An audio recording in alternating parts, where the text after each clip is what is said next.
tvtropes.org gives a lengthy definition of the spicy Latina trope as seen in the media.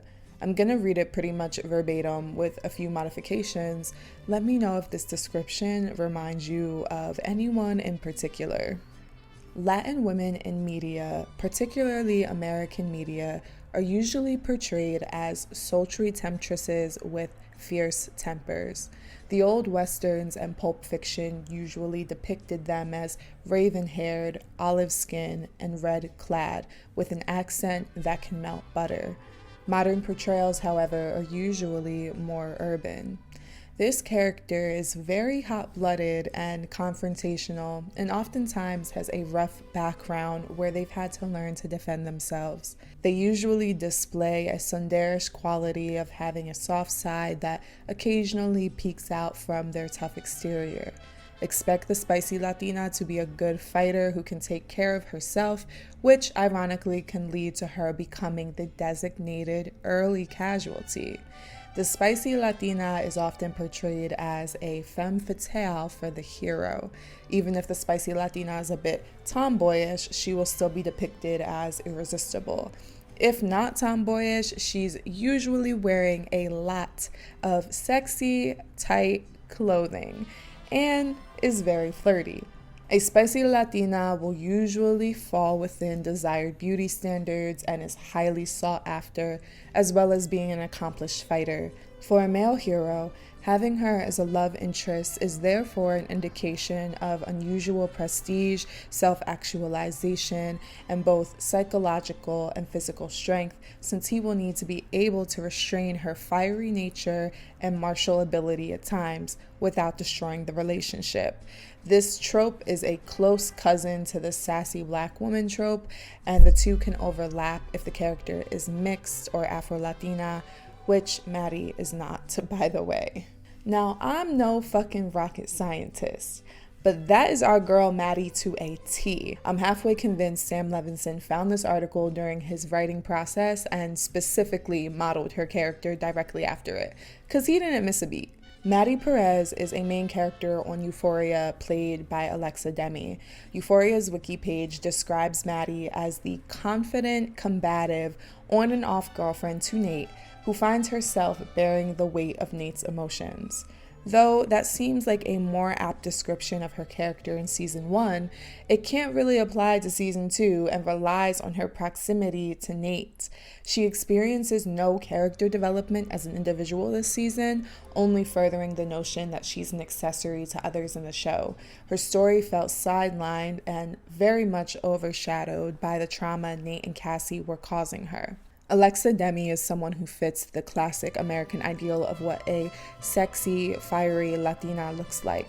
White, thin, high cheekbones, plump lips, long, straight, or wavy hair. If I had to assume, Sam was looking for someone who looked exactly like her when he envisioned Maddy's character. I can guess he was not looking for a dark-skinned black or brown Latina. He was not looking for someone who has body like Kat Hernandez, the other Latinx character on the show. He has a clear idea of the desirable Latina, and because she fits that, she's the only character that feels ethnically coded in his otherwise colorblind world. In season 1, he takes this notion of her hypersexuality and irresistibility too far by suggesting that she, a minor, has sex with grown men, but in an empowering way. Because the truth is that when she was 14 on vacation in Panama City Beach, she met a guy who was like 40. Hey, you from around here? Which, in retrospect, seems kind of rapey and weird, but honestly, she was the one in control. This is beyond gross, especially considering that young Latinas are commonly sexualized and preyed on by grown men, a behavior that is commonplace today because of the spicy Latina stereotype. Whether a 17-year-old girl believes she's in control of that situation does not matter. That 20 or 30 or 40 or 50-year-old man is the predator taking advantage. In regards to other aspects of this trope, Sam Levinson attempts to give Maddy a rough background. Her parents are working class to suggest she's not as well off as her peers because white people love to conflate race, ethnicity, and class. Her mother was an esthetician, which is a fancy way of saying she gave pedicures to rich people. And her dad was a drunk, who was always pretending to hold jobs longer than he did. She quickly realized that there are two kinds of people in the world: the people who sit in the chairs with their feet in the footbath, and the people who kneel in front of the footbath.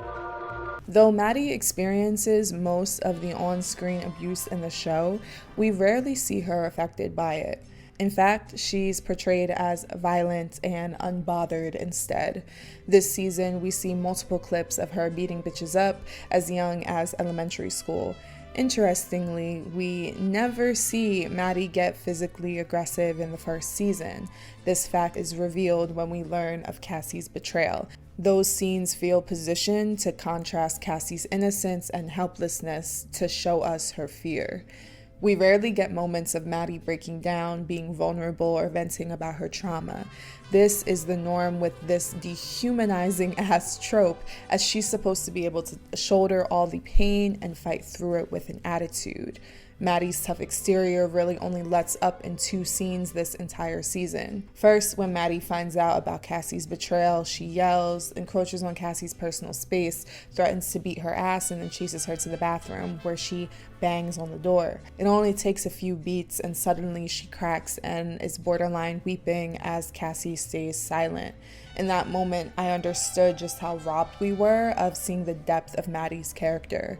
Here is a girl who has been continuously physically and mentally abused by a man in her life, and her best friend has betrayed her in the worst way possible. It's less about the sex Cassie has with Nate. She's brokenhearted that someone she loves way more than she would ever love that boy has been canoodling with him behind her back. We should have seen more of her reaction and the fallout, but instead we get 30 scenes of Cassie crying and losing her mind because though we may not like her and we may see her as a train wreck, Sam ultimately wants us to pity her. The next and last time we see Maddy break down is after her run-in with Nate, where he demands she gives him the video of Jules and his dad. After pretending she doesn't know where it is, he unloads a gun and puts it to his head, lays on top of her, and then proceeds to play Russian roulette. She begins to cry, tells him where the DVD is, and eventually he backs off, claiming it was all a joke. A truly sick moment which is never addressed again for the rest of the season. Now, Maddy is not a perfect character, and TV characters are not meant to be perfect. She's flawed, and she does a lot of fucked up things in the first season, notably lying about being sexually assaulted. Though I do have to view those moments with a grain of salt because her actions seem to convey that this is how Sam Levinson sees Latin girls. Therefore, every time she does something mean, selfish, or evil, I'm questioning why Sam is making those decisions for her character.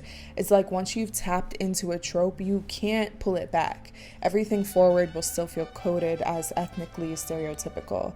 But at the very least, he can certainly make the effort to include Latin women in his writing room from this point forward.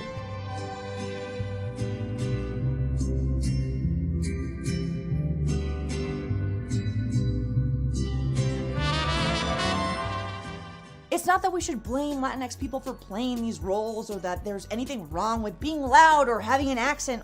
While it can be nice to be thought of as sexy and passionate, it's a real problem if that's your only representation. A recent study of film and TV found that although 17% of Americans are Latinx, they only make up 5.8% of the speaking roles. And when speaking parts were given to Latinas, the characters were far more sexualized than any other race or ethnicity.